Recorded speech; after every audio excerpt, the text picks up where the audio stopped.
Future State, the next Batman, issue 3. We'll talk about creators as we go through, because multiple stories. Although I think we all only read 2 out of the 3 stories this time, given that the third story from last month we did not enjoy at all. So, so we'll talk about 2 of the stories in this one.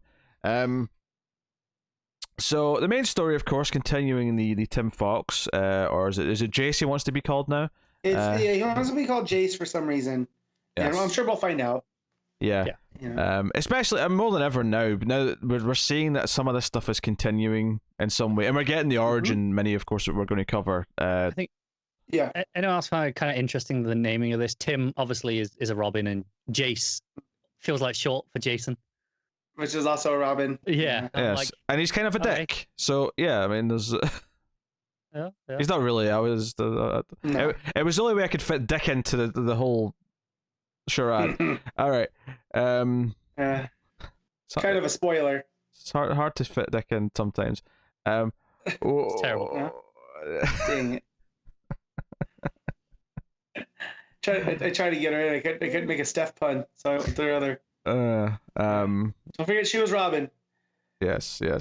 And something, son of the Antichrist, therefore Damien, therefore we've completed the circle. Yeah. All right. So the last issue, the last story, or last part of this story ended with there's this couple who'd killed the murderer of their child. The magistrate showed up and they're sort of cornered, which is where this issue picks up straight away, and we get a very extended action sequence of this Batman flying through the robots, dismantling them, ripping things off.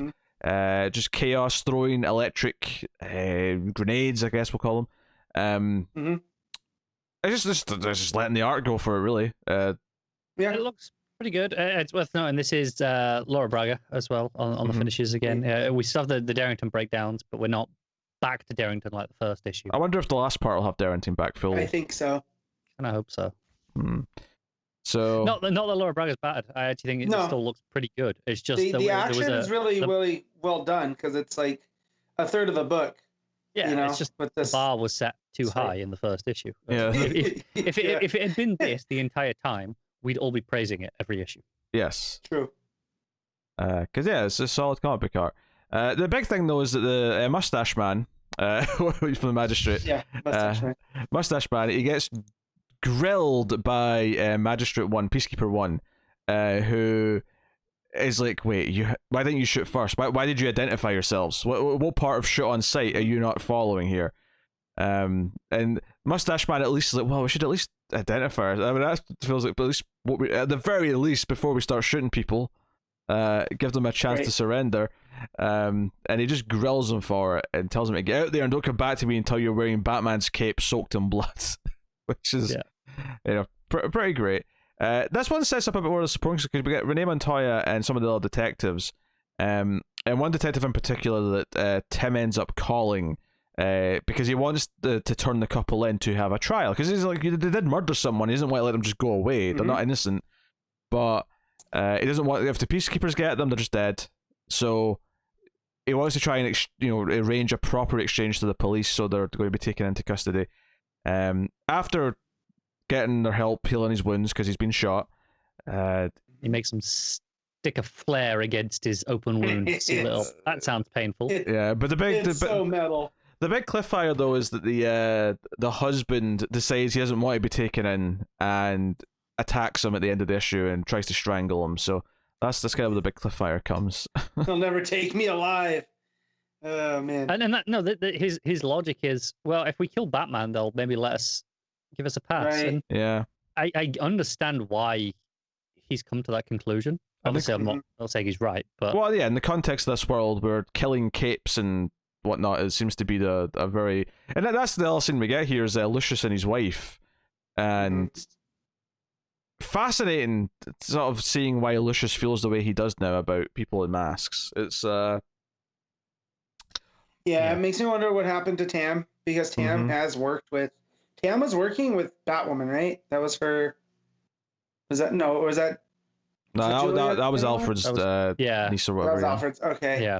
Where did Tam come? Because I remember Tam has worked with them before. Maybe in the Batwing stuff. Maybe it was the Batwing stuff. So she worked with her brother. I think so. And so she's been close to it too. So like So whatever happened enough kind of turned Lucius. And even though I like his wife talking about like, look, I like this law, I don't like how they're enforcing it, which is an interesting take. Well, it's interesting that the daughter then, after this argument, when the wife comes out, says, like, you really support this cops just shooting on sight law, and she's like, no, this is different. It's like, oh yeah, it's never different. It's just different for us, and there's a really interesting argument here. That is kind of her point, though, that she supports the idea of the law against anti-vigilantism. She just doesn't like the shoot on sight part of it. She wants apprehension. Right. Yeah, but I like the dynamic between them though, just because of how that works. But the sister does go to Luke and says, "Hey, just fess up. Are you Batman? Like, seriously? Yeah. Like you're basically killing her parents over this. They're constantly fighting about what to do, and it's Batman's fault."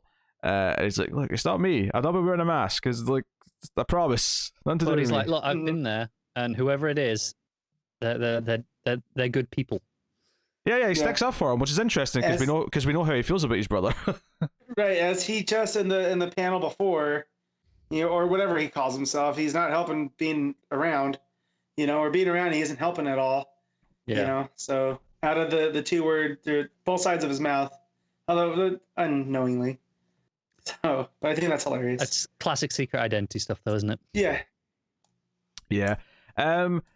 I think what's impressive about all this is that it's getting me invested in the status quo of this book and this world. And sometimes when they try and force new characters, they try and force new versions of Batman or new versions of Superman or whatever.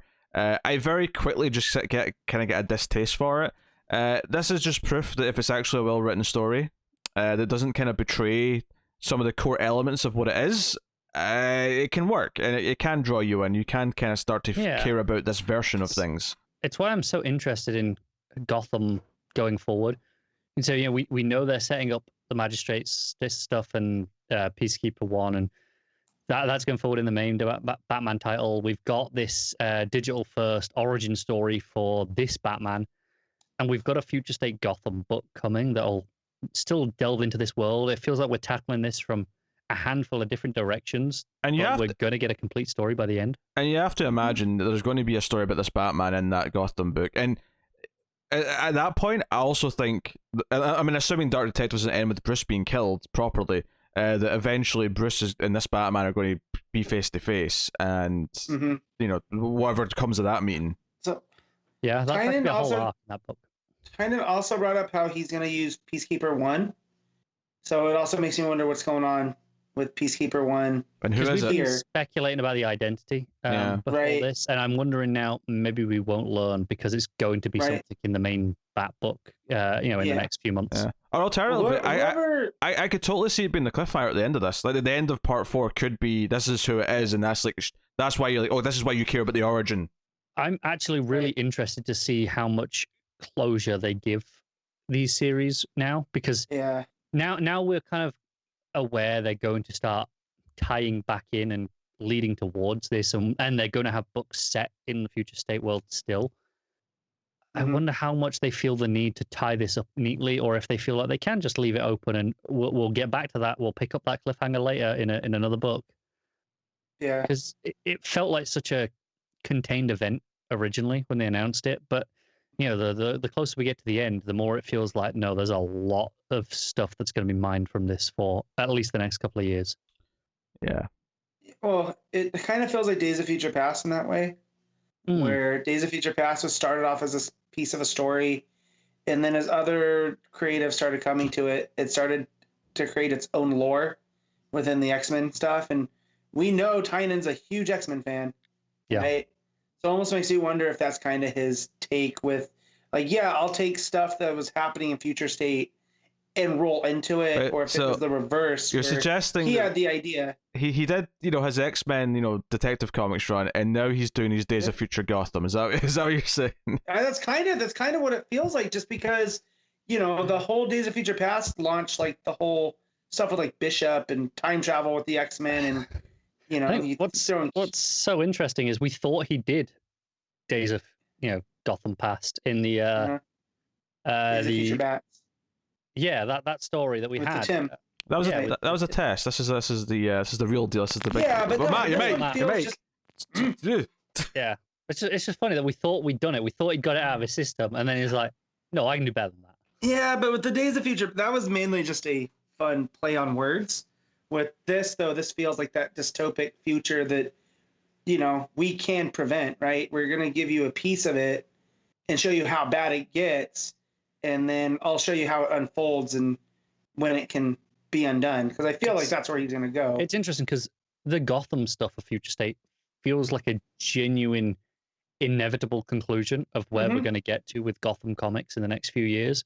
Right. In a way that no other Future State books do feel like most of them feel like, this could happen. It's a possible future. Whereas this does feel like, no, we can get to this quite easily. And in most cases with the other ones, I don't even want them to ever get there. And in most, because a lot of the other ones, it's like, okay, it's a possible future, but I'm happy for them to forget this and just continue their, better ongoing future, present day stuff. Like, they forget about what Future State set up, but it's fine. And like you say, Yara Flor, that could be set present day. That's the reason why it isn't. They're telling us it's not, and the fact that she's Wonder Woman in this Future State book and Wonder Girl in the present day means there is stuff before this story that we're seeing right now. Which tells me she's even more of a mess now. So I the whole Kate Bishop vibes, I was, I attributed to her. Making her Wonder Girl now. Well, that's the thing. Means it's obviously, ramp that up a little more. Obviously, it's the future when she's in Superman, Wonder Woman, because she's with John Superman. Right. It's and same with Justice League. But I think her book on her own, you could tell me, that one we called it Future State, but really it's actually quite early in the story. That's what's so interesting to me. If you look at DC's timeline that they published, the Wonder Woman Future State book with her is actually set after the Superman Wonder Woman book, for example, and I think after the Justice League one as well. I hate the timeline. I wish they didn't publish that stupid thing. I just wanted to do the Ron Burgundy gift where I don't believe you. It doesn't feel like it. It feels closer to Origin than it does to that. I'm sick of people telling me, mostly Connor, but on the official timeline is here. I don't. Go away. I don't care. DC shot. None of it's gonna matter DC, later. Yeah, none of it matters. Not really. I get just let me love Yara Flor. That's all. I mean, I could still do that regardless of where it is in the timeline. You can't stop me. I feel like we're going to be very positive about that book. What are we rating this story in next Batman, Matt? I'm giving it an 8. Connor? Yeah, it's an 8 from me as well. I will concur with the 8. Very solid. There we go. Good stuff. And we also, of course, read the Outsider story, which is a continuation of Katana, Black Lightning, and Duke. And Black Lightning's a living, piece of lightning, effectively right now. I love the whole living lightning concept. Just before we go on, you should say Brandon Thomas and Sumit Kumar, art and writing and art on this story. Yes. Well, it wasn't on the first page, so I got to it when we got to the credits page. So, yeah, this the first half of the book is effectively a speech that Duke's given, and they kind of paint him as being someone who's a bit of a political figure now who tries to, gain a following, sort of resistance, all that kind of stuff. Is anyone getting weird White Knight vibes? A little bit. It took like they took that concept of what they did with Duke in that book and went, we can do better than that, and kind of make it more Duke. This is the most I've ever liked the character of Duke, and I feel like this is him being the signal. I feel this is what they were going for, right? Where he is the light in the dark that is Gotham, and here now he's using that as, hey, I'm on the outside, but I'm going to inspire people here so we can make change in there. And I really like that approach. So this whole speech of him, and it's intercut with him, I feel like he's giving the speech not here to these people, but it's similar. No, right? it's a bigger, grander. No, it's not. You see at the end where the speech was. It's a recording from a speech he gave to a crowd. It's not a speech he's given to these three people. So it feels like a crowd speech the whole time.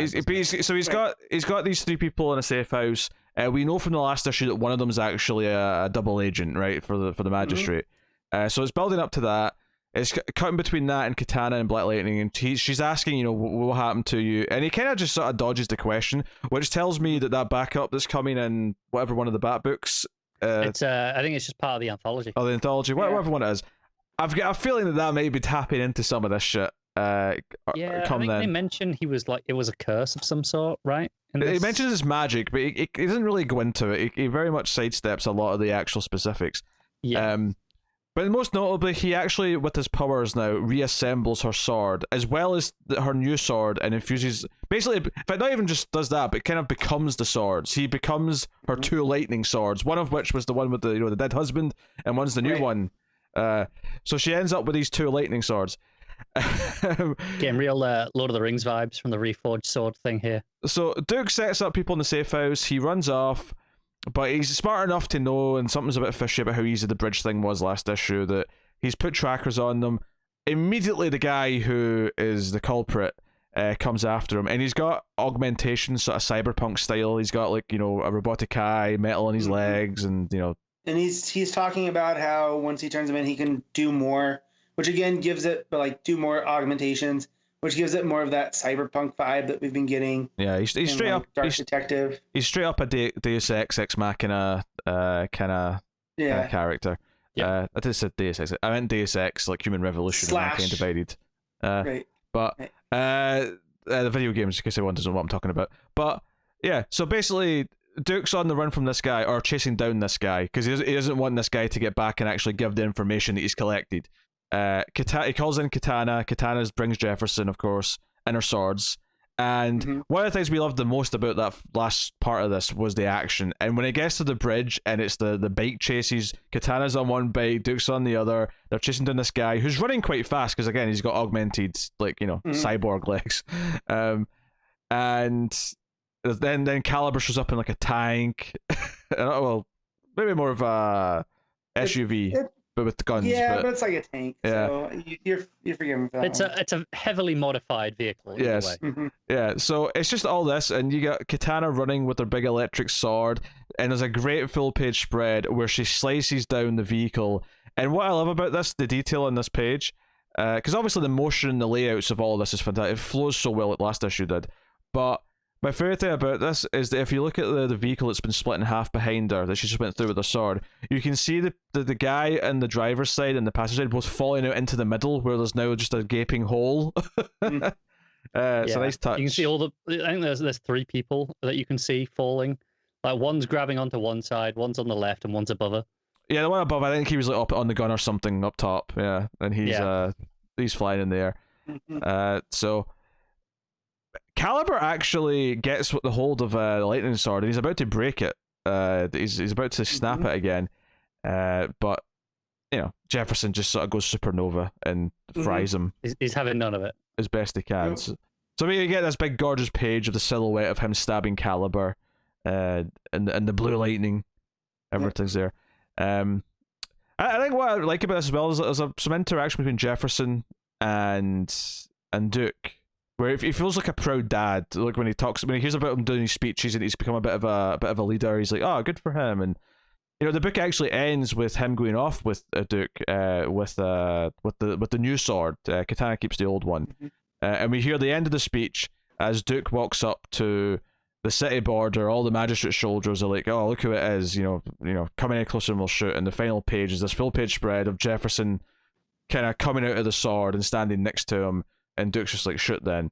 And that's the end. But now that we know we're getting more Gotham stuff, it feels like there's a lot to continue here, should and when they want to. It does. We know we're going to get a story set earlier in the timeline than this in the anthology book. Right. But yeah, maybe after we get that Red Hood arc, there's going to be an Outsiders arc in the Future State book. That wouldn't surprise me at all. No, not at all. Follow on from this. Especially, dude, he comes in when Duke crosses that bridge, and he's wearing the sword across his back. I got big Final Fantasy vibes. Do you know? No, I get that. It's the shape of the sword. It's the point at the end that makes it look like a cloud sword. Yeah, and he's just hands behind his back, calm as can be, just walking in there, and then to have it, living lightning Jeff is just it's so cool. He's just strolling in his jacket. He's like, nah, I got this. Yep. Yeah. No, it's neat. And because at the end, when you hear the rest of this speech, you realize where it's come from. It's the two people who are actually not, the two people in the safe house who weren't the bad guy. who are just watching one of his speeches on YouTube or whatever. And then the speeches, you know, I'm Duke Thomas, I'm the Signal. We'll take back Gotham City. We can keep fighting, that sort of thing. It's really solid. It's another part of the corner, and it's characters. You know, Duke's a relatively new character, but even Jefferson and Katana, they're not exactly characters who were getting their fair share of time in comic books for the longest period there. So it's kind of nice that these literal kind of like oddballs, dare I say outsiders, are getting a chance to kind of shine a little bit. I think it's safe to say Katana is better on the Outsiders than she ever was on the Suicide Squad for a few years. Oh, for sure. Well, that's why that's the thing. She's been a pretty consistent presence in comics for the last decade or so between those teams. But she was just kind of there on the Suicide Squad. Well, she never felt like she belonged on the Suicide, even as like a, you know, you need a couple good guys to keep them in line. I think that was kind of the point, right? She was meant to be like the supervisor. And I was like, that's not her though. You know, like she's with Batman, and you know, Batman tells her, you know, no, you're not gonna be lopping off dudes' heads here. You know, so I mean, just it's always so weird. I conceptually get the idea of we need a good character or two in the Suicide Squad to keep the rest of them in line, but I think the sad part is that with the exception of when Suicide Squad happens to be good, which unfortunately, other than the Tom Taylor book, we've not felt that case in a long time. By the way, they're collecting all in one single hardcover, so should all get that. Well, to finish my sentence, rude. But to finish my sentence, I ultimately we're not happy when someone's saddled with the Suicide Squad. It doesn't even matter. Technically, the concept of why they're there might be fine.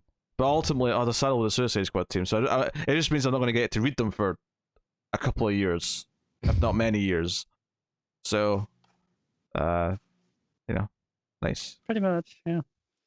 But, no, this was a great story. My only critique or complaint is that it bothered me that there was a panel. It was when he was talking. Duke was talking to the three people in the apartment. He's like, "All right, I'm leaving you all this stuff, clothes, whatever," and he mentions walking around money. And then in the same dialogue, bubble, it says, "But don't leave this place." I'm like, well, why did you give him walking around money then? Like, use that phrase. Right. Like that seems like such a weird thing to give them if you're telling them to stay in here. Well, when it says to leave this place, maybe it means you can go to the little shop down the street. You can go there for supplies. Right. I got the impression he meant don't leave this apartment, like this building, but maybe I'm wrong. Well, you must be. Otherwise, it makes no sense. Yeah. It didn't make any sense to me. That was my complaint. That's why it bothered me. And the cross is still missing. Still missing to this day. Look, if you were going to bring that up, you should have done it in the last story where they were actually in a goddamn church. All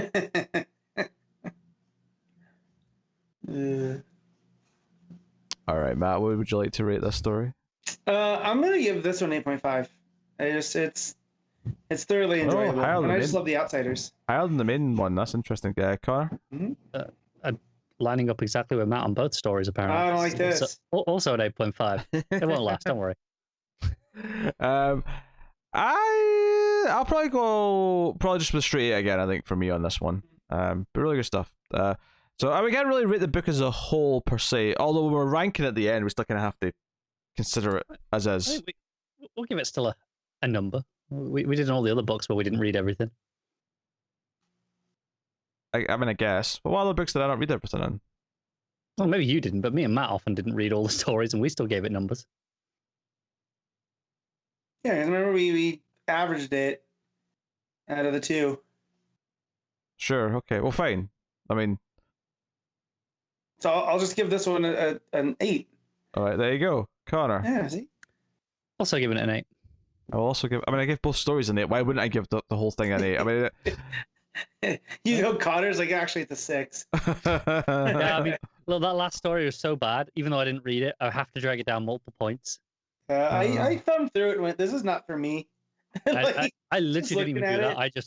I closed the issue as soon as I got to the end of this story. I was like, okay, I'm done. Oh, man.